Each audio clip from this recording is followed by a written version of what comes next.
Ahora, hermanos, en el libro del Apocalipsis, en el capítulo 2. Apocalipsis capítulo 2, versículo del 1 al 7, en un tema que se titula Vuelve a tu primer amor. Vuelve a tu primer amor. En Apocalipsis 2, el apóstol Juan está registrando una carta que fue dada por el mismo Señor Jesucristo. Vamos a leerla. Apocalipsis 2 del 1 al 7 dice así el apóstol Juan. Escribe al ángel de la iglesia en Éfeso, el que tiene las 7 estrellas en su diestra, el que anda en medio de los 7 candeleros de oro, dice esto: yo conozco tus obras y tu arduo trabajo y paciencia, y que no puedes soportar a los malos, y has probado a los que se dicen ser apóstoles y no lo son, y los has hallado mentirosos. Y has sufrido, y has tenido paciencia, y has trabajado arduamente por amor de mi nombre, y no has desmayado. Versículo 4. Pero tengo contra ti que has dejado tu primer amor. Tengo contra ti que has dejado tu primer amor. Recuerda, por tanto, de dónde has caído y arrepiéntete y haz las primeras obras, pues si no, vendré pronto a ti y quitaré tu candelero de su lugar si no te hubieres arrepentido. Pero tienes esto, que aborreces las obras de los nicolaítas, las cuales yo también aborrezco. El que tiene oído, oiga lo que el Espíritu dice a las iglesias. Al que venciere, le daré a comer del árbol de la vida, el cual está en medio del paraíso de Dios. Amados hermanos, actualmente existe una seria confusión acerca del significado de la palabra cristiano. Esta palabra puede significar o describir a alguien no judío, pero también puede referirse a una persona que habita en un país cristiano, ¿sí? A diferencia de un budista o de un islámico, por ejemplo. También la palabra cristiano puede usarse para referirse a una persona que dice tener cierta lealtad a Jesucristo. Sin embargo, en la Biblia no es así.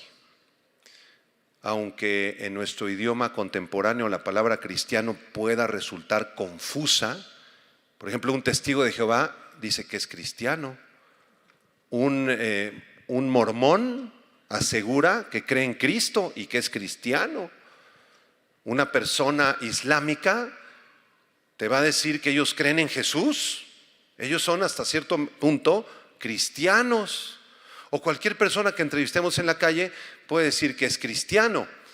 Sin embargo, la Biblia es muy clara al respecto. Es muy clara. Y a continuación voy a enumerar algunas características de un verdadero cristiano. Un cristiano, de acuerdo a las Escrituras, es una persona que ha sido unida a Dios por medio del milagro de la salvación que obtiene por Jesucristo. Es alguien a quien Dios ha escogido desde antes de la fundación del mundo para ser santo y sin mancha delante de Él, como dice Efesios 1:4. Un cristiano es una persona que ha depositado la verdadera fe salvadora en el único y verdadero Salvador, el Señor Jesucristo. Porque no hay otro nombre dado a los hombres debajo del cielo en el cual podamos ser salvos. Hechos 4:12. Un cristiano es una persona que ha experimentado el milagro del nuevo nacimiento. Es alguien que ha nacido de nuevo, que ha sido regenerado en su corazón. Se nota un cambio en su vida, como nos lo explica el Señor Jesucristo en Juan capítulo 3, en la conversación con Nicodemo. Además, un cristiano verdadero es alguien a quien Dios ha perdonado todos sus pecados. Gloria a Dios, hermanos, por esto.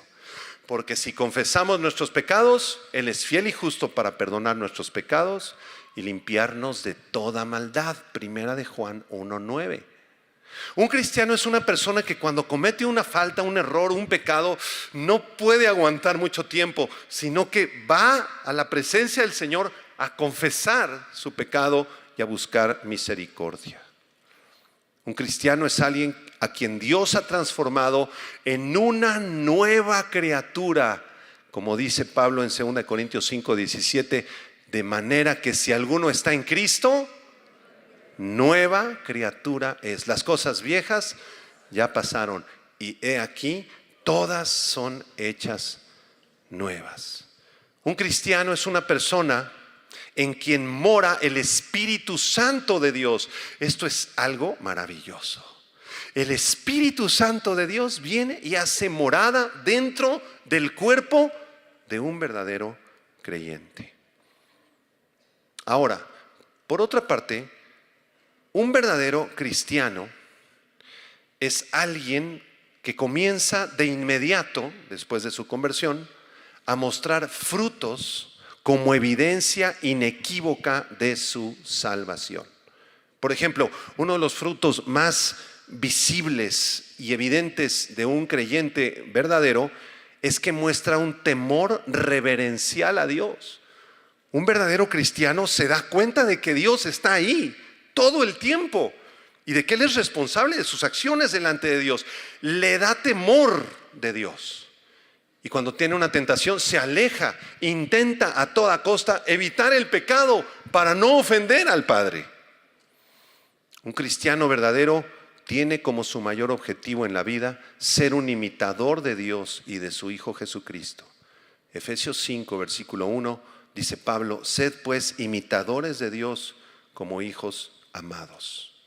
Un cristiano verdadero se esfuerza en vivir en santidad.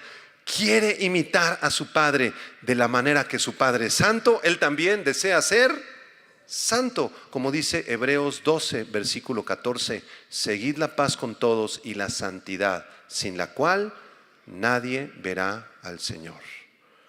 Un cristiano verdadero muestra un fruto muy importante también, que es el fruto de la obediencia a la palabra de Dios.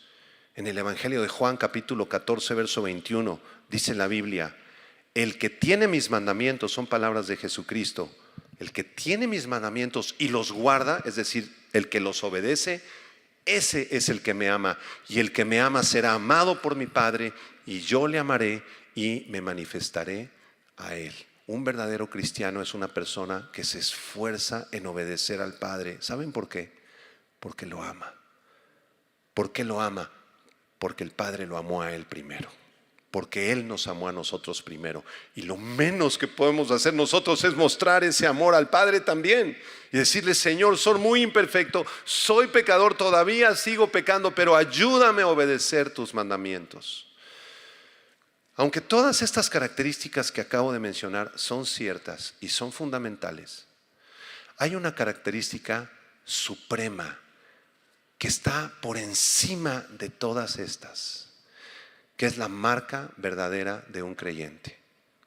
La acabo de mencionar hace unos segundos. Es el amor a su Señor y a su Dios.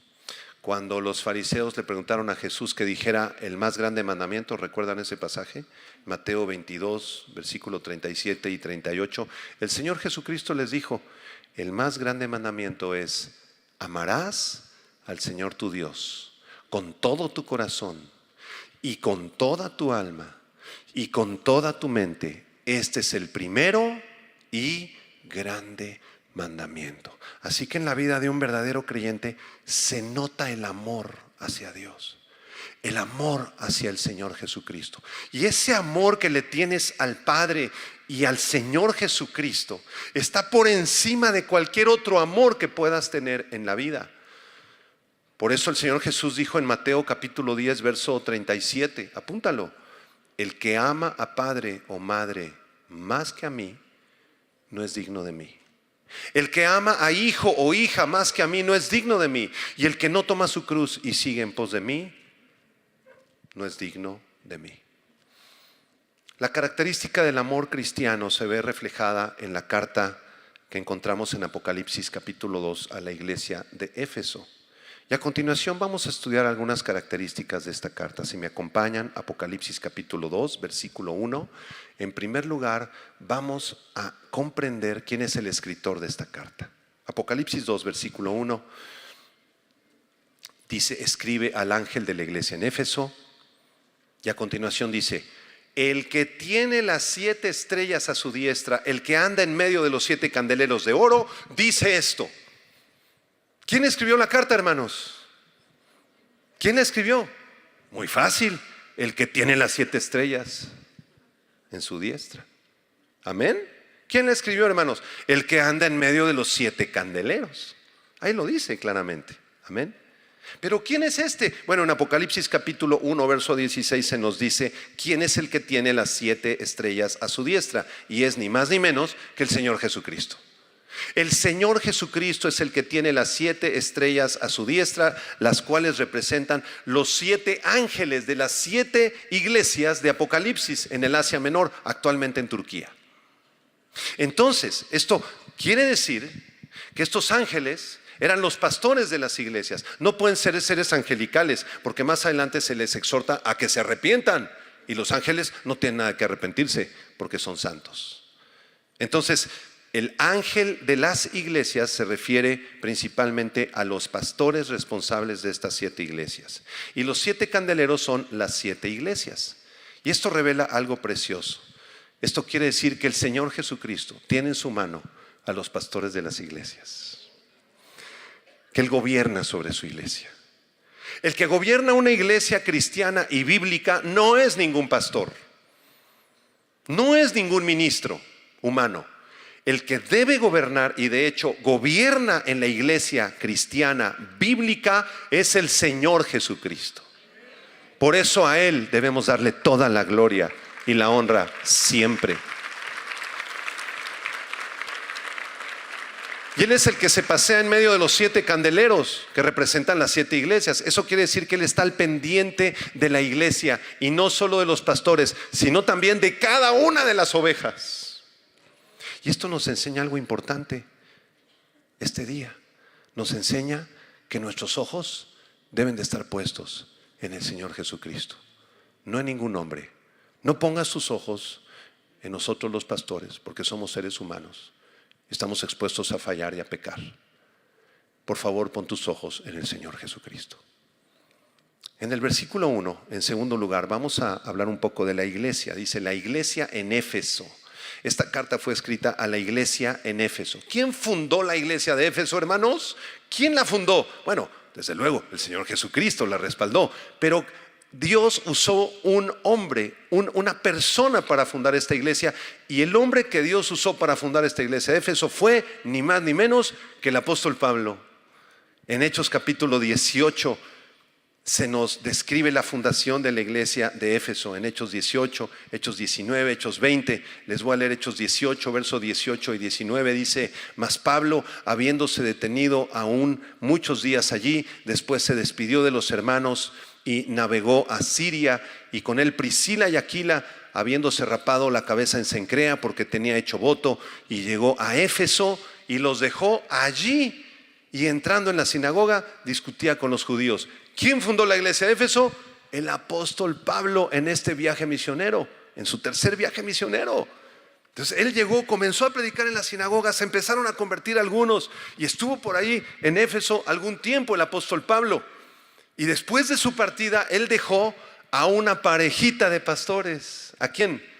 Priscila y Aquila, lo acabamos de leer en Hechos 18. La iglesia de Éfeso fue una de las iglesias más bendecidas en cuanto a pastores y predicadores. ¿Por qué? Porque ahí predicó el apóstol Pablo, predicó Priscila y Aquila. Priscila seguramente se dedicaba al ministerio de las mujeres, y Aquila, su esposo, funcionaba seguramente como un líder, tal vez como un pastor. Y más adelante, en Hechos 18, 24 al 26, llega un predicador tremendo, poderosísimo, que se llamaba Apolos. ¿Se acuerdan de Apolos? Los que han leído la Biblia. Lean, apúntale ahí, tarea, apunta, tarea. Vas a leer hoy en la noche y esta semana todo el libro de los Hechos, porque los veo como que no se lo saben. Entonces, esa es la tarea, ¿sí? Les pido por favor que leamos el libro de los Hechos esta semana, toda la iglesia. Muy bien, Apolos era un gran predicador. ¿Quién más predicó ahí? Ni más ni menos que el hijo espiritual del apóstol Pablo, Timoteo, fue pastor de la iglesia de Éfeso.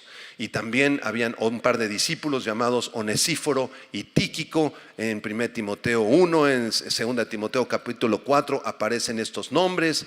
Y al final de la historia de la iglesia de Éfeso, al final de esta era apostólica, el pastor de la iglesia de Éfeso, de acuerdo a la tradición cristiana, fue ni más ni menos que el apóstol Juan. El apóstol Juan fue predicador de la iglesia de Éfeso. Vamos a hablar un poquito de la ciudad de Éfeso. Era una ciudad romana. El gobernador romano residía allí, aunque no era la capital del imperio, pero era una ciudad tan preciosa que ahí residía el gobernador. Era una ciudad donde habitaban entre 250,000 y 500,000 personas. Tenía unas vías grandísimas, como una supercarretera que se llamaba la vía Arcadiana. Tenía un mercado espectacular, un circo donde se representaban obras de los grandes dramaturgos de la tradición griega y de la tradición romana.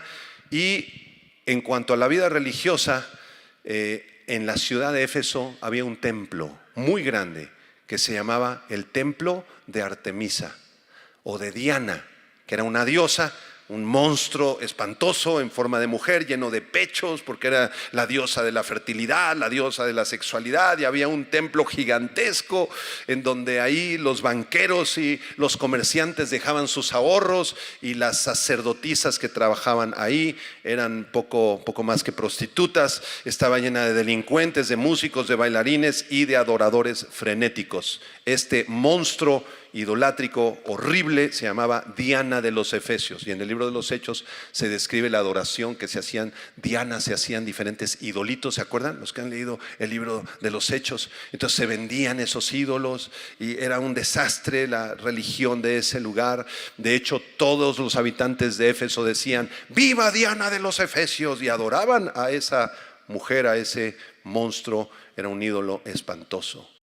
Así era la ciudad de Éfeso. Qué difícil tener una iglesia en un lugar así, ¿verdad? Qué difícil.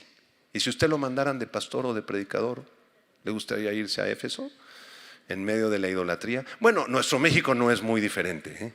No es muy diferente. Vamos al versículo 2, por favor, hermanos. Vamos a ver en tercer lugar el elogio que le hace el Señor Jesucristo a esta iglesia. Dice: yo conozco tus obras y tu arduo trabajo y tu paciencia, y que no puedes soportar a los malos, y has probado a los que se dicen ser apóstoles y no lo son, y los has hallado mentirosos, y has sufrido y has tenido paciencia, has trabajado arduamente por amor de mi nombre y no has desmayado. Y en el versículo 6 dice: pero tienes esto, que aborreces las obras de los nicolaítas, las cuales yo también aborrezco. Vean por favor el versículo 2 conmigo primero. Dice Jesús: yo conozco tus obras. La palabra conozco o conocer es la palabra griega oída. Apúntala, oída. Y significa comprender, entender, tener un conocimiento absoluto y completo, total, de cada miembro de la iglesia. El Señor Jesucristo tiene una mirada omnisciente y conoce todas las obras de cada uno de nosotros. Digan amén. Y esto nos da temor, ¿verdad? Esto nos da temor, porque sabemos que el Señor Jesucristo conoce la totalidad de nuestras vidas. El Señor les da algunos elogios a los congregantes de la iglesia de Éfeso. Vean los elogios. En primer lugar, los elogia por su arduo trabajo. Arduo trabajo es una palabra que denota un trabajo hasta el punto de la extenuación. Describe un esfuerzo general, una exigencia absoluta. Los congregantes de la iglesia de Éfeso y sus pastores trabajaban tremendamente, hacían evangelismo, daban estudios bíblicos, hacían reuniones de oración. No solamente eran espectadores, sino que trabajaban y preparaban la cosecha para ganar las almas en esa ciudad que estaba tan podrida y tan llena de pecado. Eran hermanos que trabajaban tremendamente en la iglesia. Qué precioso. Es un ejemplo para nosotros. Así debe ser la iglesia Vida Nueva Norte, hermanos. Digan amén, hermanos. debemos trabajar duro para el Señor, porque si Él nos compró con su sangre, lo menos que podemos hacer es trabajar y entregarle nuestras vidas.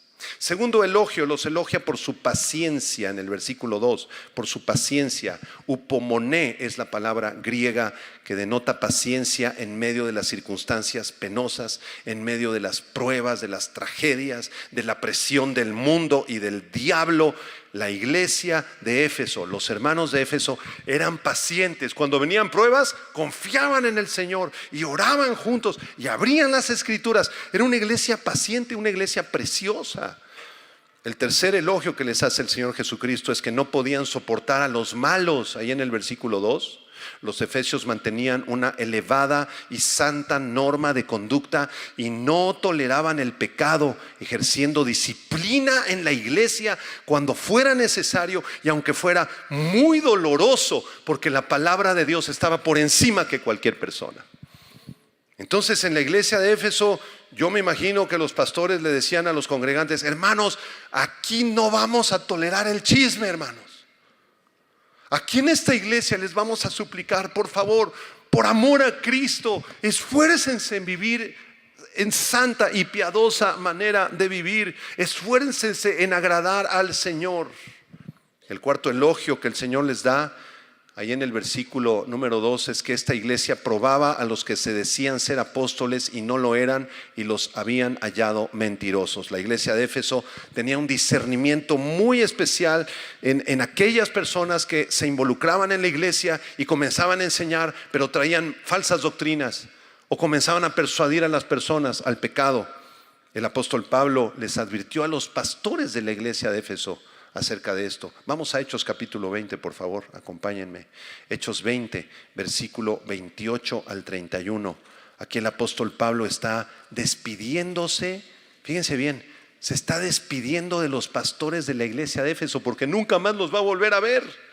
El apóstol ya va a ir después a Jerusalén, después lo van a llevar a Roma, lo van a sacrificar, le van a cortar la cabeza, tal vez Nerón va a ser asesinado, y entonces les da un último discurso a sus pastores en la playa de una ciudad que se llama Mileto, y allí en la playa los junta a los pastores y dice la Biblia que se le colgaban al cuello a Pablo y lo besaban. Por favor, Pablo, no te vayas, queremos que te quedes con nosotros. Pero Pablo tenía que seguir su camino y les dice estas palabras en Hechos 20, versículo 28.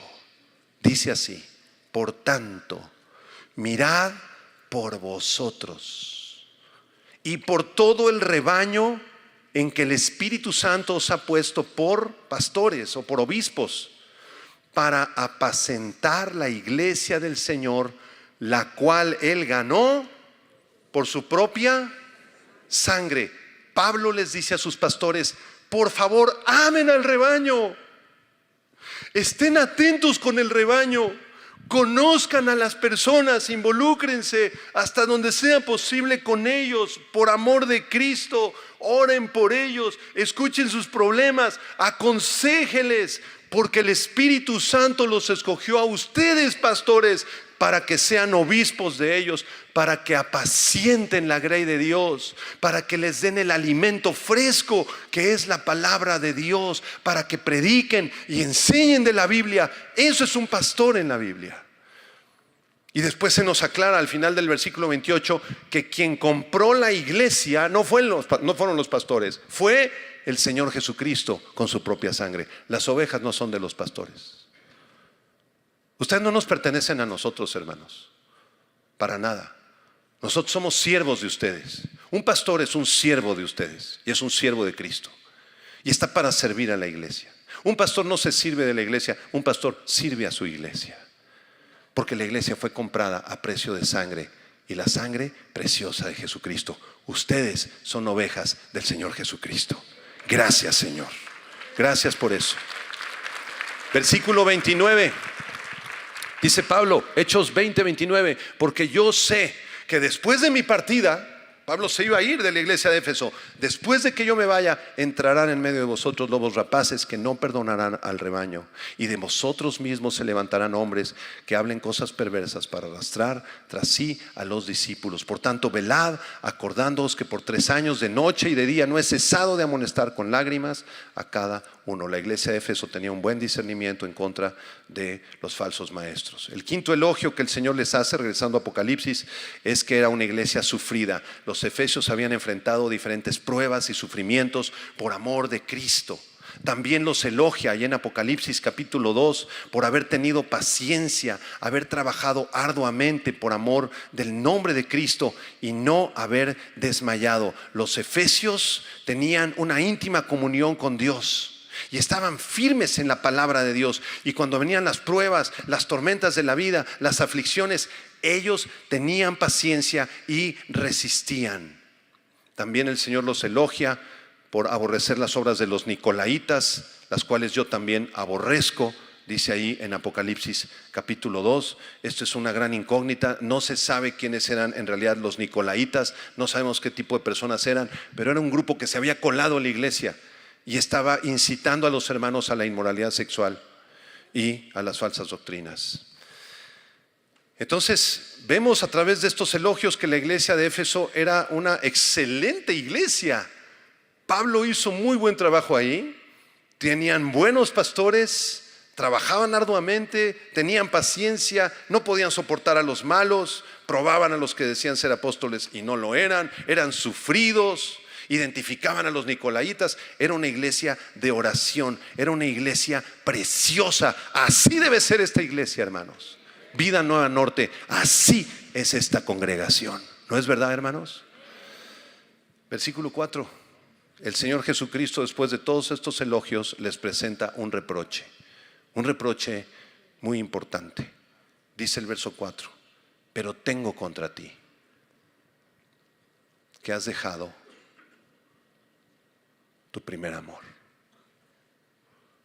Trabajas mucho, haces mucho evangelismo, lees bien la Biblia, amas a los hermanos. Hay muchos eventos en la iglesia, hay mucha oración, todo eso está de maravilla, está bien. Pero se te olvidó lo más importante, que es el amor a Dios. A pesar de todos los aspectos dignos de alabanza de la iglesia de Éfeso, la mirada omnisciente del Señor Jesucristo había visto una terrible falta. La iglesia de Éfeso tenía una ortodoxia doctrinal, servían a Cristo, pero ese servicio había degenerado en una ortodoxia mecánica, en una religiosidad terrible. La iglesia de Éfeso, 40 años antes de que se escribiera esta carta, era una iglesia preciosa. ¿Se acuerdan de la carta del apóstol Pablo a los Efesios? Esa carta fue escrita 40 años antes que esta. Y hacía 40 años atrás la iglesia de Éfeso era hermosa. En Efesios capítulo 1, versículo 15 y 16, Pablo dice que escuchó de su fe en el Señor Jesús y de su amor para con todos los santos y daba gracias por esta iglesia. Era una iglesia verdaderamente ejemplar, pero perdieron el amor a Dios, el amor a los perdidos y el amor a los hermanos. Apunta estas 3 faltas que cometió la iglesia de Éfeso, para que por la gracia de Dios nos alejemos de esas 3 faltas. En primer lugar, perdieron el amor a Dios. Ya no amaban a Dios. Predicaban, pero no amaban a Dios. Enseñaban la Biblia, pero no había una pasión por Dios. Segunda falta, perdieron el amor por la gente, por los perdidos. Ya a nadie le hablaban de Cristo.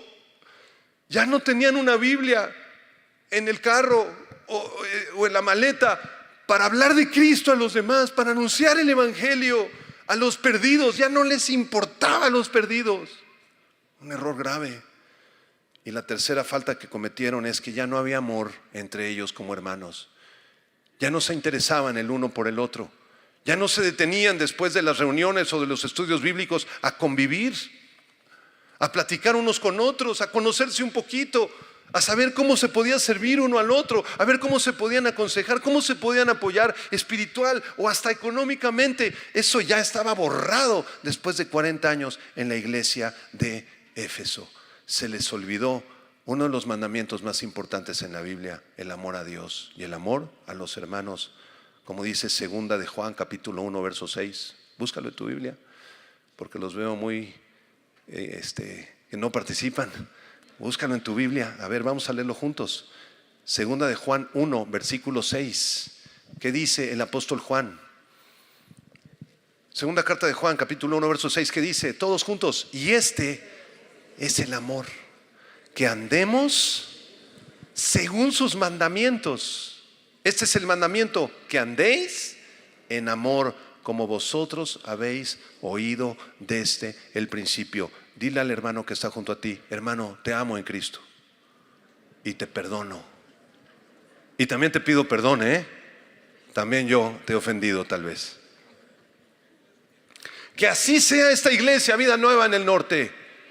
Que sea una iglesia que se apasione por Dios, apasionada por las Escrituras. Que le digamos todos los días de nuestra vida al Señor en la mañana: te amo, Señor.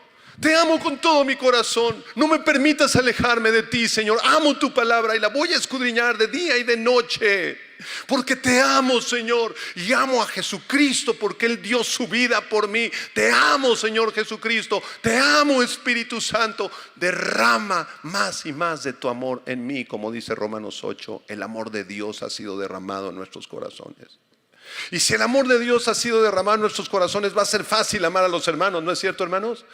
Va a ser fácil venir a la iglesia, a los estudios, y la persona a tu lado, el que tengas ahí de compañero en el instituto bíblico, que a lo mejor no lo conoces, que inviertas 10 minutitos de tu precioso tiempo y que te sientes con ese hermano, hermanas mujeres, con otra mujer, que te sientes con otra damita y le digas: ¿sabes qué? Soy fulana de tal, quiero expresarte mi amor en Cristo. ¿Qué puedo hacer por ti, hermana? Que esta iglesia sea una iglesia llena del amor de Cristo, hermanos. Y que nunca se nos olvide el amor a los perdidos, porque si dejamos de predicar y dejamos de compartir, estamos condenados a desaparecer. La iglesia de Éfeso se había sumergido hasta un lugar donde estaban llevando a cabo sus responsabilidades cristianas, pero con un decreciente amor a su Señor y a los demás. Y esto le pasó a la nación de Israel en el pasado. Vamos a ilustrarlo en el libro de Ezequiel capítulo 16. Vamos a leerlo despacio. Los que trajeron su Biblia, ábrenla. Ezequiel 16, versículo 8, por favor. Ezequiel 16, versículo 8 en adelante. Es la historia de la nación de Israel en pocos versículos. E Israel se presenta así, aquí, como una niña recién nacida. ¿Ok? Entonces, el Señor Jehová se encuentra a esa bebita en un basurero, a punto de morirse la bebé, y de ahí de la basura el Señor la rescata. Vamos a leerlo. Ezequiel 16 versículo 8. Léanlo conmigo. Está hablando Dios. Dice: y pasé yo otra vez junto a ti y te miré, y he aquí que tu tiempo era tiempo de amores. Ya creció la bebé. Y extendí mi manto sobre ti y cubrí tu desnudez y te di juramento y entré en pacto contigo, dice Jehová el Señor, y fuiste mía. Te lavé con agua, lavé tus sangres de encima de ti, te ungí con aceite, te vestí de bordado, te calcé de tejón, te ceñí de lino, te cubrí de seda, te atavié con adornos, te puse brazaletes en tus brazos, collar a tu cuello, puse joyas en tu nariz, zarcillos en tus orejas y una hermosa diadema en tu cabeza. Así fuiste adornada de oro y de plata, y tu vestido era de lino fino, seda y bordado. Comiste flor de harina de trigo, miel y aceite. Fuiste hermoseada en extremo, prosperaste hasta llegar a reinar, y salió tu renombre entre las naciones a causa de tu hermosura, porque era perfecta, a causa de mi hermosura que yo puse en ti. ¿Por qué era hermosa Israel? Era hermosa a causa de la hermosura del Señor, dice Jehová el Señor.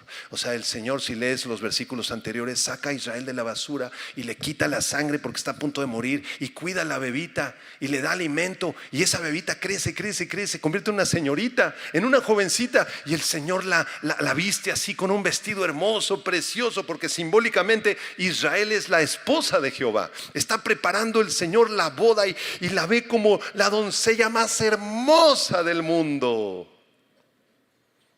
Versículo 15. Pero confiaste en tu hermosura y te prostituiste a causa de tu renombre, y derramaste tus fornicaciones a cuantos pasaron, suya eras, y tomaste de tus vestidos y te hiciste diversos lugares altos, fornicaste sobre ellos. Cosa semejante nunca había sucedido ni sucederá jamás. Tomaste asimismo tus hermosas alhajas de oro y de plata que yo te había dado, y te hiciste imágenes de hombre y fornicaste con ellas. ¿Qué hizo Israel con Dios después de todo lo que Dios había hecho con Israel? Lo traicionó. Y esto hizo la iglesia de Éfeso. Y debemos cuidar nuestros corazones, porque el Señor, al igual que lo hizo con Israel, lo hizo también contigo y conmigo. ¿No es verdad? ¿De dónde nos sacó el Señor, hermanos? De la podredumbre, del pecado. Todos nosotros nacimos en la condición de pecado, ¿no es verdad? Y lo único que sabíamos hacer era pecar, ¿no es cierto? Y la única libertad que teníamos sin Cristo era cómo pecar, dónde pecar, con quién pecar, a qué horas pecar y qué pecado escoger. Es lo único que podíamos hacer. Estábamos muertos en nuestros delitos y pecados. Estábamos muertos.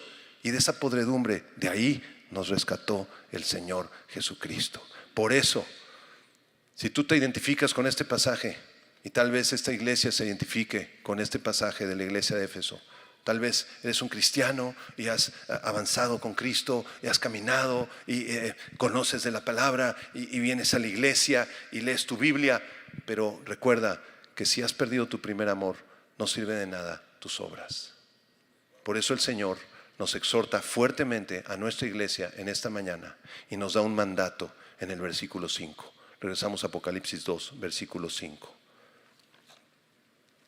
El Señor Jesucristo, al ver la apatía espiritual, la tibieza, la indiferencia, la pereza, el pecado en la iglesia de Éfeso, no los desechó, no los juzgó, no habló mal de ellos, pero sí los exhortó de la siguiente manera. Versículo 5, Apocalipsis 2:5. Recuerda por tanto de dónde has caído, y arrepiéntete, y haz las primeras obras, pues si no, vendré pronto a ti y quitaré tu candelero de su lugar, si no te hubieres arrepentido. El gran médico de médicos, nuestro precioso Jesús, le recetó algo a los efesios que si lo cumplían, se curarían de esta gangrena espiritual que traían por dentro. Les dio 3 instrucciones, apúntalas. Número 1, tenían que recordar de dónde habían caído. Los efesios tenían que acordarse cómo habían sido salvados y de dónde el Señor los había rescatado. Tenían que volver a las sendas antiguas, como dice Jeremías capítulo 6, versículo 16. Párense en los caminos y miren y pregunten por las sendas antiguas. Regresen a cuando se convirtieron. Acuérdate de cuando te convertiste. Recuerda de dónde te sacó el Señor.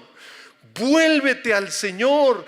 Acuérdate de cómo era tu vida antes de conocer a Cristo y cómo Él en su gran misericordia te rescató, te sacó de la basura. ¿Te acuerdas, hermano? Porque si no te acuerdas, tal vez no has nacido de nuevo. Pero los que hemos nacido de nuevo, los que tenemos a Cristo en el corazón, hubo un cambio, hubo un antes y un después, ¿no es verdad? Y hubo un cambio de corazón, hubo un cambio en tu vida, ¿no es verdad, hermano? Pero después de que pasaron algunos años, ya se nos olvidó de dónde nos sacó el Señor. Por eso esta primera instrucción es tan importante. Para volver a su primer amor, los efesios debían recordar de dónde los había sacado el Señor y regresar a los caminos de Dios. La segunda instrucción que les da el Señor Jesucristo es que ellos debían arrepentirse. Recuerda, le dice el Señor a los efesios, de dónde has caído y arrepiéntete. Dile a la persona a tu lado, recuerda de dónde te sacó el Señor. Número 1. Número 2, arrepiéntete. Metanoeo en griego significa cambiar de camino, cambiar de mente, cambiar de manera de pensar. Cambiar de manera de pensar. Los efesios tenían que arrepentirse de su tibieza espiritual, tenían que arrepentirse de haber dejado de amar a Dios, de haber dejado de amar a los hermanos y a los incrédulos que no conocen al Señor. Tenían que cambiar su camino, tenían que volverse a Dios, tenían que humillarse. Tuvieron seguramente que ayunar y caer de rodillas, hermanos, y reconocer: Señor, ya no te amo. Y eso es un pecado, Señor. Y no quiero estar así, Señor. Yo deseo arrepentirme con toda mi alma. Y la tercera y última instrucción que el Señor les da: recuerda de dónde has caído, arrepiéntete. Y en tercer lugar, vuelve a hacer las primeras obras. Es lo que le dice el Señor a los efesios. Lo que habían hecho al principio, hacía 40 años, cuando estaban enamorados de Cristo, tenían que regresar a eso. ¿Qué hacían los efesios, hermanos, cuando recién se enamoraron de Cristo? Y cuando Pablo fundó la iglesia, ¿se acuerdan? Y se acuerdan que predicaba Priscila a las mujeres, y Aquila, que era un tremendo maestro, y después que llegó Apolos, y después Timoteo, y después Tíquico, y después estuvieron ahí otros más hasta que llegó el apóstol Juan. Estaban llenos de palabra, estaban bien enamorados de Cristo. ¿Y qué hacían, hermanos? ¿Saben qué hacían? Hacían evangelismo, hacían obra misionera, se enseñaba la Biblia. La iglesia estaba enamorada de la palabra de Dios. Y cuando alguien, un pastor o un congregante, se empezaba a desviar, como se amaban, luego lo jalaban. Ven para acá, hermano, ¿qué está pasando con tu vida, hermano? Ay, hermano, es que ando metido en este pecado. Arrepiéntete, hermano. No permitas que el diablo te engañe. Vuelve al Señor tu Dios. Regresa a las primeras obras en las que tú estabas hace años, cuando te convertiste, hace 20, 30, 40 años. Regresa a tu Señor. Te lo suplico, regresa a tu Señor.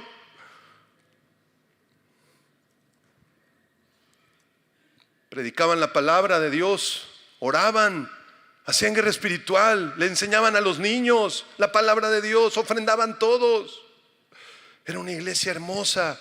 Vuelve a hacer las primeras obras. Vuelve a hacer las primeras obras. Hermano, ¿te acuerdas cuando recién te convertiste? ¿Cuántos se acuerdan cuando recién se convirtieron? Levanten la mano.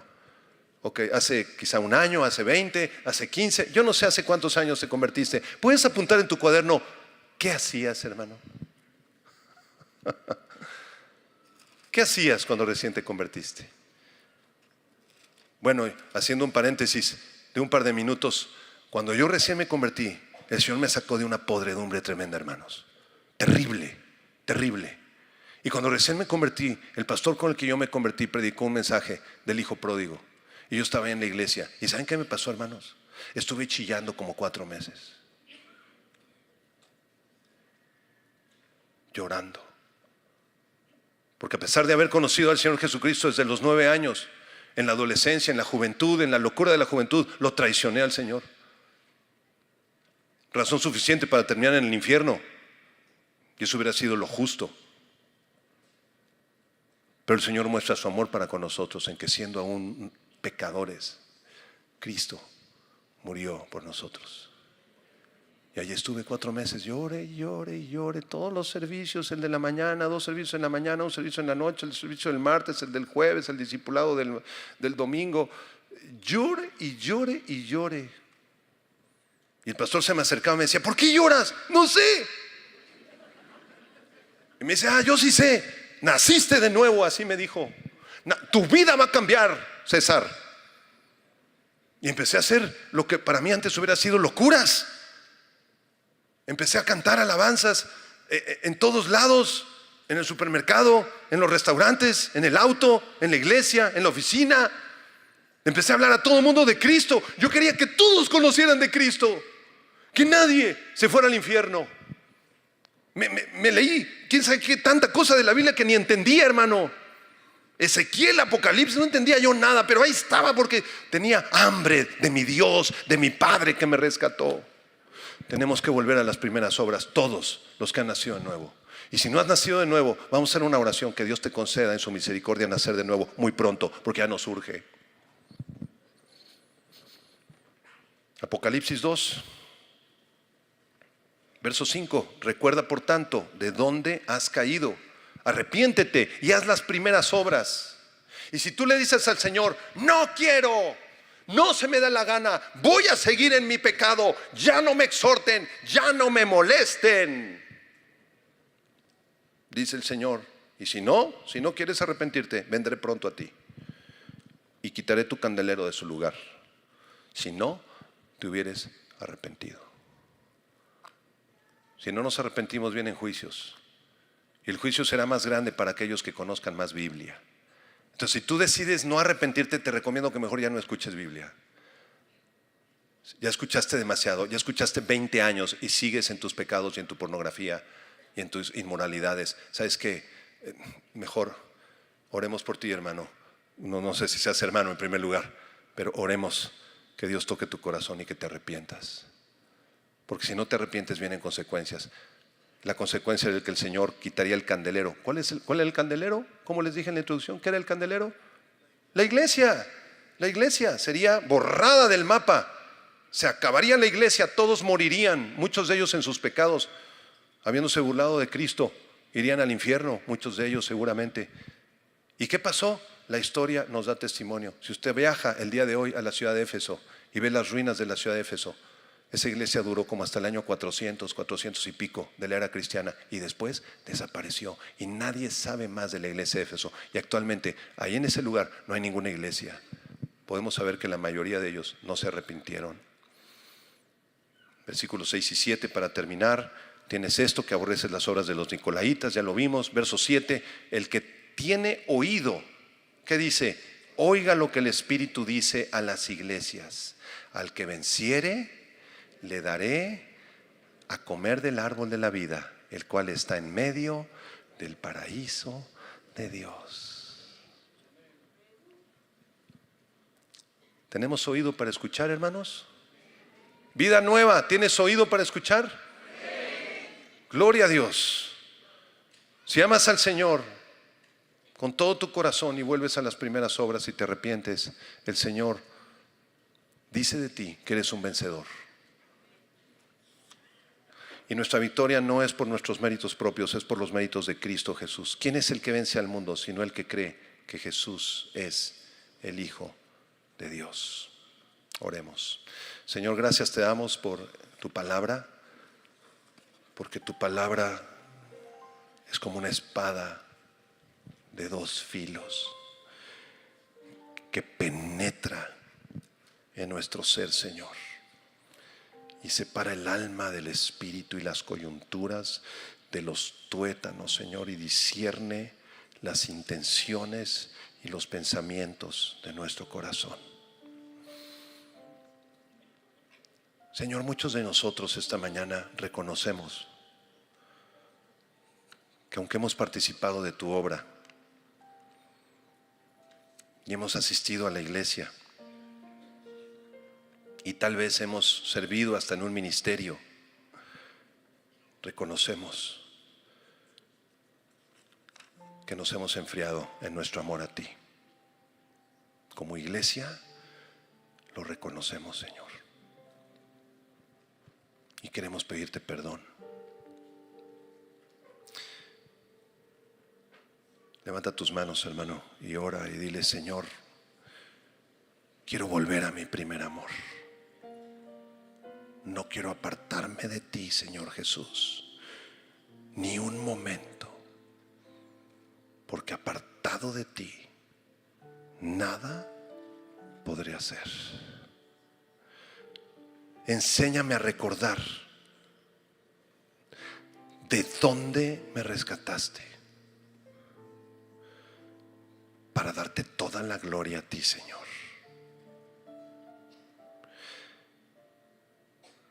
te suplico que me concedas un verdadero arrepentimiento. Necesito arrepentimiento y esto es un don de Dios, Señor.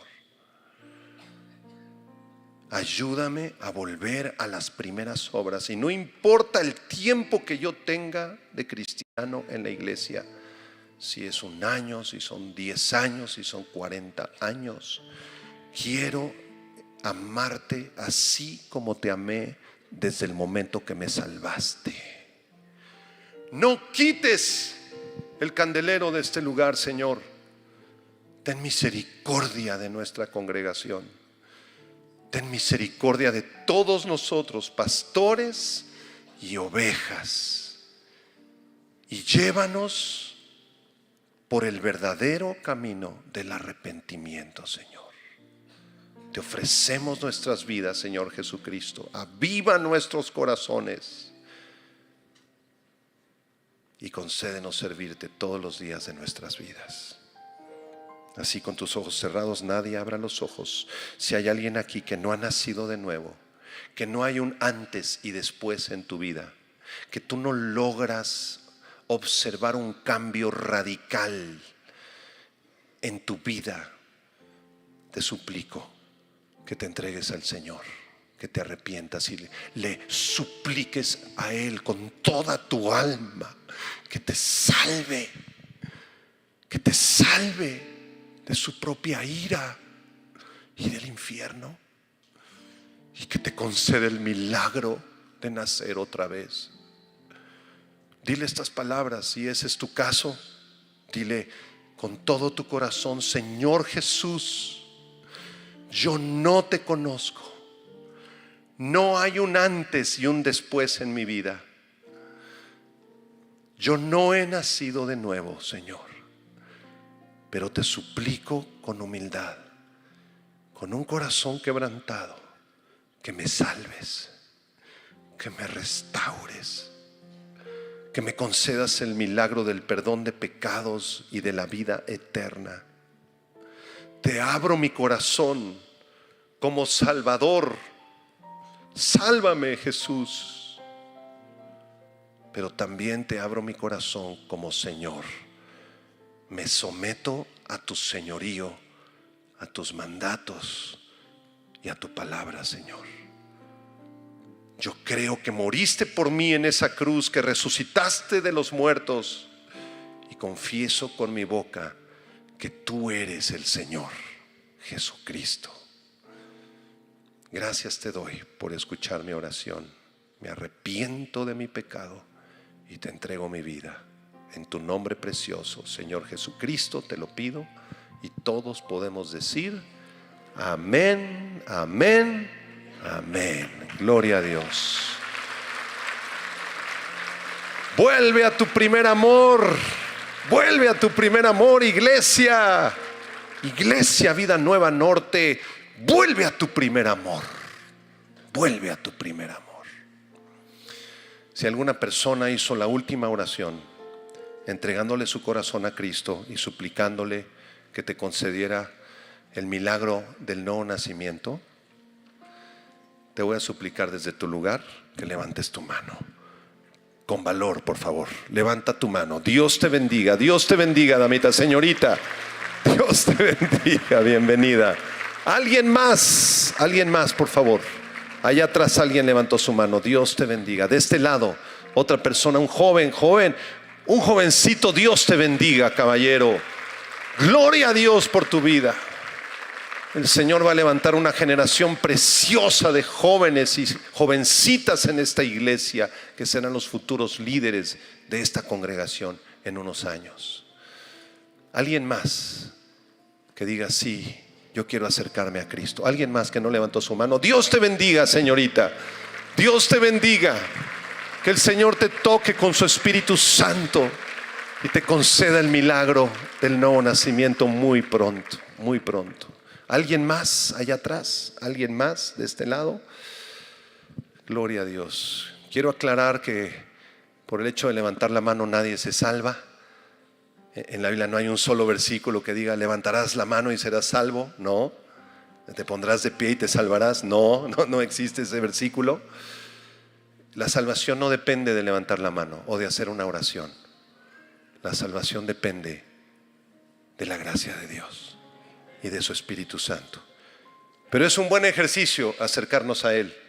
Por eso pedimos que levantes tu mano y digas: sí, yo quiero acercarme al Señor, yo quiero conocerlo. Y Dios te está escuchando. Y dice la Escritura en Santiago: acercaos a Dios y Él se acercará a vosotros. Amén. Hermanos, que el Señor te bendiga, que el Señor te guarde, que el Señor haga resplandecer su rostro precioso sobre tu vida,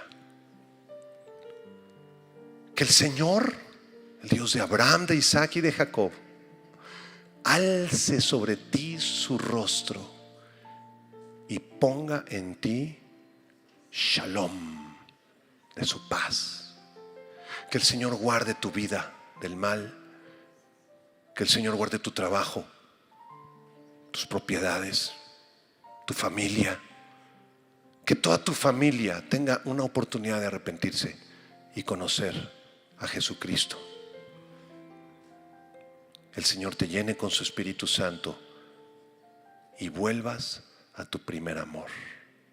En Cristo Jesús podemos decir todos amén. Que Dios les bendiga, hermanos. Gracias por escuchar. Hola, ¿qué tal? Me da mucho gusto saludarles y quisiera simplemente comunicarles que gracias a todos ustedes a través de todas las naciones del mundo que aman la palabra de Dios y que realmente están interesados en que nosotros como organización Vida Nueva para el Mundo y Armando Alducin Ministries continuemos predicando el Evangelio de la Gracia de Jesucristo y que podamos nosotros continuar haciéndolo gracias a sus donaciones. Este año cumplimos 46 años de ministerio, 46 años donde hemos predicado, hemos enseñado, hemos tenido seminarios y de diferentes formas de estudios bíblicos alrededor del mundo y hemos pensado y considerado de una forma fiel el Evangelio de la sana doctrina de Jesucristo. Nosotros, con todas estas donaciones, tenemos que sostener pastores, misioneros, obras, equipos de televisión y aún continuamos buscando la manera de poder elevar este ministerio. Hasta este momento quiero que ustedes estén enterados que no tenemos una sola propiedad como organización y así hemos trabajado durante 46 años porque le damos la importancia a la evangelización, a las misiones y también a los hombres de Dios para levantar más pastores. Le damos las gracias y que pueda Dios con su gracia tocar sus corazones y que puedan ustedes invertir en un terreno donde es fructífero, porque creemos que ha producido bastante buen fruto para la gloria de Dios. Gracias, muchas gracias por sus aportaciones y por las donaciones que sabemos ustedes continuarán haciendo para que podamos continuar siendo fieles en la predicación del Evangelio de la gracia de Dios. Que Dios les bendiga.